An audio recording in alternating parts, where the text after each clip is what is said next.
నాకు ప్రగాఢమైన విశ్వాసం ఉంది.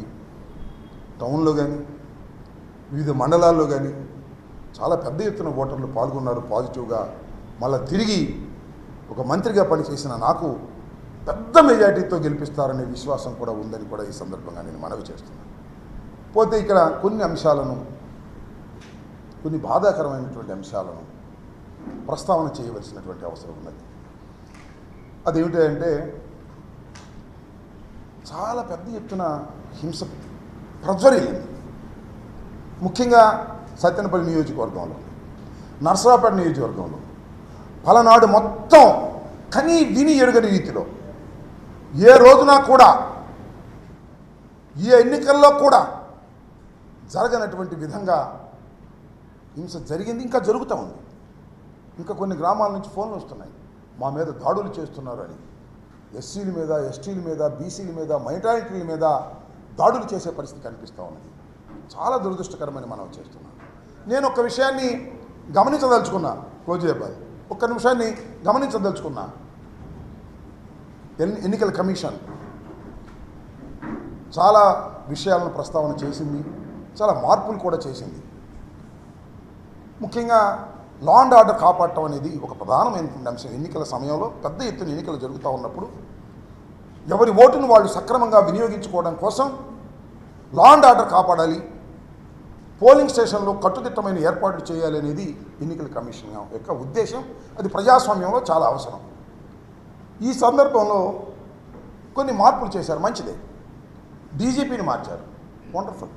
అంటే డీజీపీ వైఎస్ఆర్ ప్రభుత్వ అధికారులు ఉన్నప్పుడు వేశారు కాబట్టి ఏదన్నా నెపోటిజం లేదా పక్షపాతాన్ని చూపిస్తారనే ఉద్దేశంతో మార్చారు, wonderful.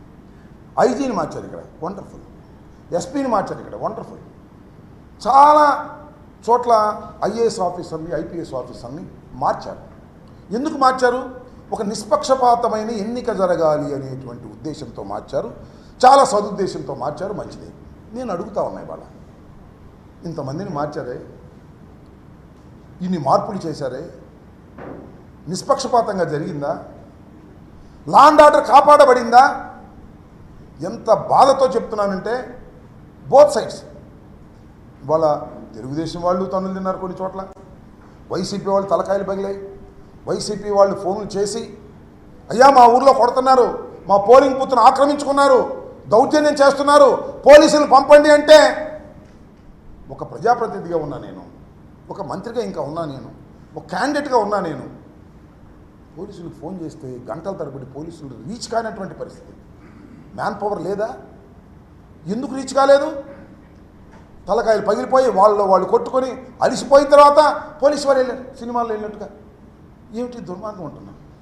After fail of police, నేను రాష్ట్రంలో ఫెయిల్ అయ్యారు, మరి ముఖ్యంగా పలనాడు ప్రాంతంలో ఆఫ్టర్ ఫెయిల్యూర్ పోలీసు యంత్రాంగం అంతా కూడా లా అండ్ ఆర్డర్ కాపాడటంలో పూర్తిగా విఫలమయ్యారు. ఇది నిస్సందేహం. పూర్తిగా ఫెయిల్ అయ్యారు. ఫెయిల్ అయ్యారా? నాకు కూడా అనుమానం వస్తుంది. ఫెయిల్ అయ్యారా లేక తెలుగుదేశంతో కొల్లుడయ్యారా? ఏమిటి నాకు అర్థం కాదు. నాకు చాలా చిత్రమైనటువంటి విషయాలు నేను గమనించాయి. వాళ్ళ నా నియోజకవర్గంలో నిన్న నేను బూతులు తిరుగుతూ నకరికల్ వెళ్ళాను. నకరికల్లో నాకు నకరికల్ ఎస్ఐ ఫోన్ చేసి, సార్ ఇక మీరు తిరగడానికి వీల్లేదు, అందరినీ హౌస్ అరెస్ట్ చేసేయమన్నారు అని చెప్పారు. ఎవరు? మా పిఏకి చెప్పారు, మణి గోపాల్కి. చెప్పగానే నేను ఎస్పీ గారికి ఫోన్ చేశాను, బిందు మాధవ్ గారికి. I have a respect on Bindu Madhav గారు, IPS officer, I know very well, మనకు కూడా పనిచేశారు. నాకు ఐ హ్యావ్ ఎ రెస్పెక్ట్, ఒక మంచి ఆఫీసర్ అనే అభిప్రాయం కూడా నాకు ఉంది, ఇప్పుడు కూడా అదే ఉంది. ఆయనకి నేను ఫోన్ చేస్తే, అవును sir, election commission has given order, మీరు హౌస్లో ఉన్నారు. నేను సార్ మరి నగరికల్లో ఉన్నానంటే, అయితే ఇమీడియట్గా మీరు మీ ఇంటికి వెళ్ళి సత్యనపల్లిలో ఉండండి అన్నాడు. ఇమీడియట్గా బయలుదేరి సత్యనపల్లి వచ్చాను. సత్యనపల్లిలో కూర్చున్నా. ఫోన్ వచ్చింది నాకు, కుంకలగుంటలో కన్నా లక్ష్మీనారాయణ గారు తిరుగుతున్నాడు. మళ్ళా కాసేపు ఫోన్ వచ్చింది, గుళ్ళపల్లిలో కన్నా లక్ష్మీనారాయణ గారు తిరుగుతున్నాడు. నేను ఎస్పీ గారికి ఫోన్ చేశాను, వాట్ ఈజ్ దిస్ సార్? నన్నేమో తిరగొద్దన్నారు, నేనేమో ఒక లా అబైడింగ్ సిటిజన్గా, ఒక మంత్రిగా నాకు సెక్యూరిటీ ఉన్నా ఇంట్లో కూర్చున్నాను, నా ప్రత్యర్థి తిరుగుతున్నాడు, ఏమిటి ఇది అన్నా. No sir, communication with the gap, ఆ ప్రత్యర్థిని కూడా ఆపేస్తాము అన్నారు. సరే అలా కూర్చున్నాను. చాగంటివారిపాలెంలో కన్నా లక్ష్మణ గారి కొడుకంట ఆయన వచ్చాడు. వచ్చి మీ అంతు తేలుస్తాను అని వార్నింగ్ ఇస్తున్నాడు. అక్కడ నాకు ఫోన్ చేశారు. ఆ తర్వాత అక్కడ సిఐ ఉన్నాడు, రాంబాబు అని ఆయన, నా పేరు గల ఆయనే. ఆ సిఐకి ఫోన్ చేయడానికి ప్రయత్నం చేశాను, ఫోన్ ఎత్తలేదు. తర్వాత మళ్ళా ఎంపీపీ ద్వారా ఆ ఫోన్ ఇవ్వమన్నా. అతను ఏదో రెచ్చిపోయి మాట్లాడాడు. నేనేంచిన అతనే నా దగ్గరికి వస్తేనే నేను రికమెండ్ చేశా. ఆ రోజుల్లో ఆ రాంబాబున చాలా అగ్లీగా మాట్లాడేటువంటి పరిస్థితి కనిపించాడు. ఏంటి ఆయన అగ్లీగా మాట్లాడుతున్నావు? You are not a rowdy, you are a police officer, why you are talking like that? నేనే వస్తున్నాను అక్కడికి. నేను వెళ్ళా. ఎందుకంటే నేను వెళ్ళకూడదు అనుకున్నాను. ఇక్కడే ఎస్పీ గారు చెప్పాడు కాబట్టి ఉండాలనుకున్నాను. అవతల కన్నా లక్ష్మణ తిరుగుతున్నాడు, కన్నా లక్ష్మణ కొడుకు నాగరాజు తిరుగుతున్నాడు. నేను వెళ్ళకపోతే నా క్యాడర్ ఒప్పుకోరని నేను అక్కడికి వెళ్తే అక్కడి నుంచి బయటకు వచ్చాడు ఎస్పీ.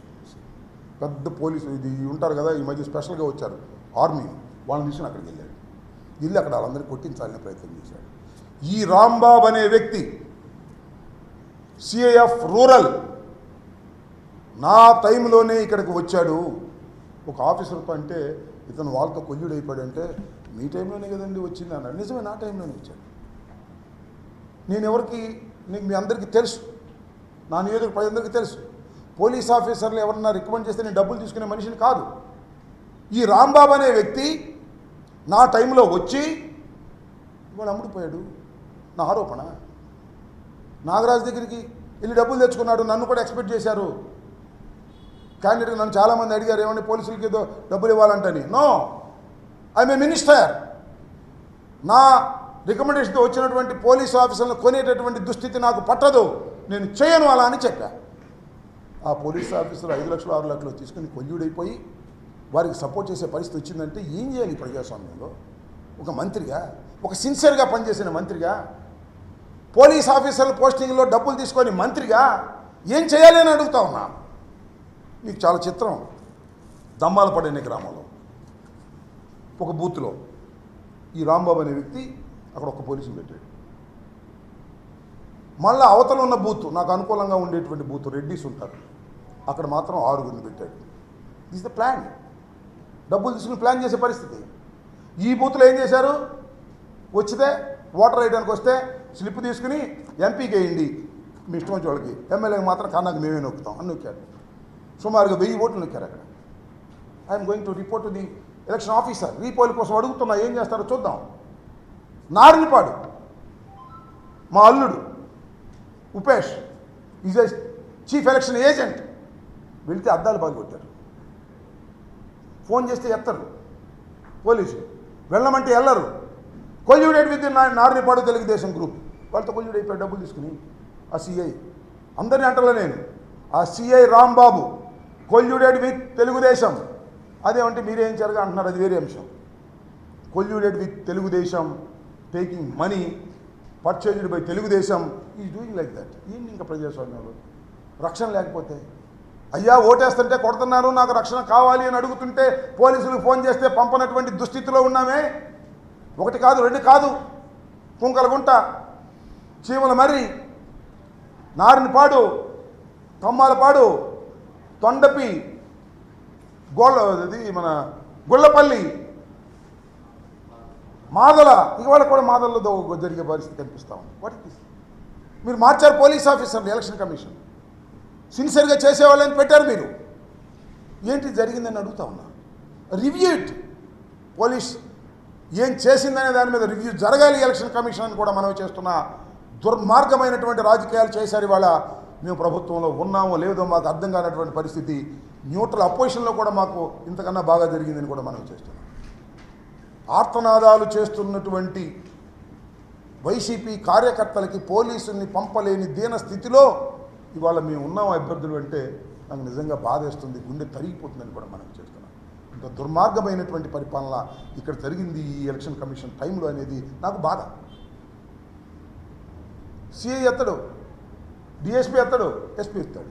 ఎస్పీ గారు పాపం మాట్లాడుతూ ఉన్నాడు, పంపిస్తున్నాను అంటున్నాడు, 5 నిమిషాలు వెళ్తానంటున్నారు. 5 కాదు, గంట అయినా కూడా రీచ్ కానటువంటి పరిస్థితి.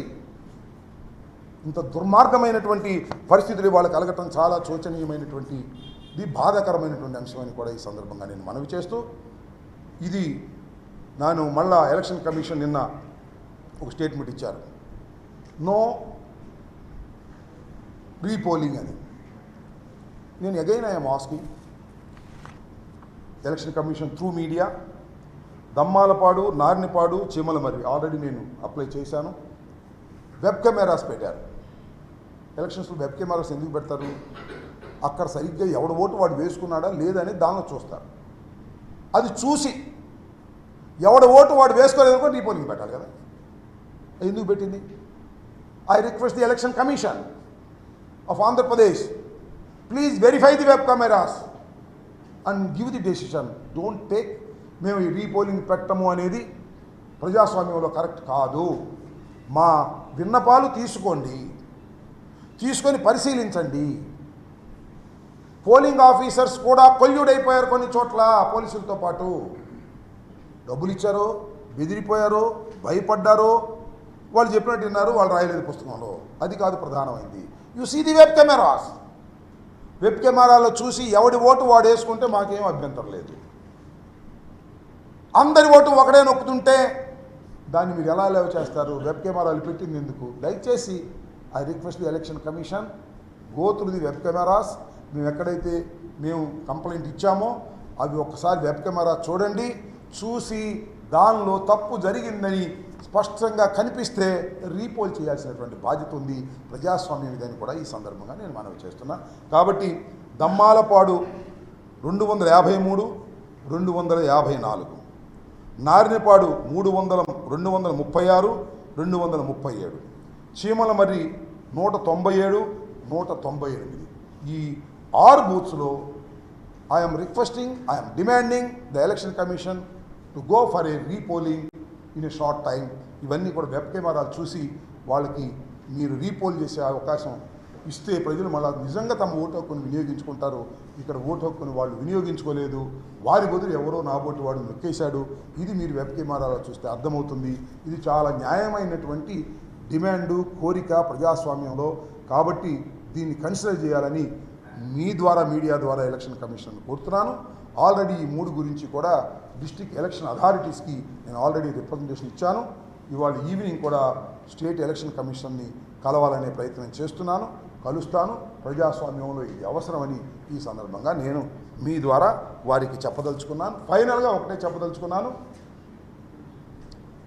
ఎన్ని జరిగినా, ఎన్ని కుట్రలు చేసినా, ఎన్ని తగాదాలు చేసినా, మైనారిటీస్ మీద, ఎస్సీస్ మీద, బీసీస్ మీద ఎన్ని దాడులు జరిగినా గెలిచేది మాత్రం జగన్మోహన్ రెడ్డి గారే. మళ్ళా పరిపాలన కూడా జగన్మోహన్ రెడ్డి గారే చేస్తారు. మళ్ళా పరిపాలనలో మంచి కార్యక్రమాలు చేస్తారు. మీరు 4వ తారీఖు మీరే చూడబోతున్నారు. రెచ్చిపోయే ఆ మోకలకు చెప్తున్నాను, జగన్మోహన్ రెడ్డి గారే మళ్ళా ముఖ్యమంత్రి. బ్రహ్మరుద్రాదు లేకమైన చంద్రబాబు ముఖ్యమంత్రి కాలేడు. ఎందుకంటే చంద్రబాబు మోసగాడు. చంద్రబాబు చెప్పింది ఏ పని చేయలేదు. 14 సంవత్సరాలు చంద్రబాబు ప్రజల్ని మోసం చేశాడు. మేనిఫెస్టో పెట్టి మేనిఫెస్టోలో మోసం చేశాడు, ఒక్కటి కూడా చేయలేదు. నేను అందుకే చాలా సందర్భాల్లో చెప్తున్నా, ఇచ్చిన ప్రతి మాటను నిలబెట్టుకున్న మొనగాడు జగన్మోహన్ రెడ్డి. ఇచ్చిన ప్రతి మాటను చెత్తబుట్టలో వేసిన మోసగాడు చంద్రబాబు నాయుడు. కాబట్టి గుర్తుపెట్టుకోండి, మోసగాన్ని గెలిపిస్తారా, మొనగాన్ని గెలిపిస్తారో ప్రజలు ఆల్రెడీ బాక్సుల్లో ఓట్లు వేశారు, చూస్తారు. మొనగాడే ఈ రాష్ట్రంలో గెలవబోతున్నాడు. మళ్ళా ఆ మొనగాడే మళ్ళా పరిపాలన చేయబోతున్నాడు. మళ్ళా మొనగాడే అభివృద్ధి కార్యక్రమాలను, సంక్షేమ కార్యక్రమాలను ప్రజలకు అందించబోతున్నాడు. 4వ తారీఖు 12 గంటలకు మీరందరూ చూడబోతున్నారని కూడా ఈ సందర్భంగా తెలియపరుస్తున్నాను.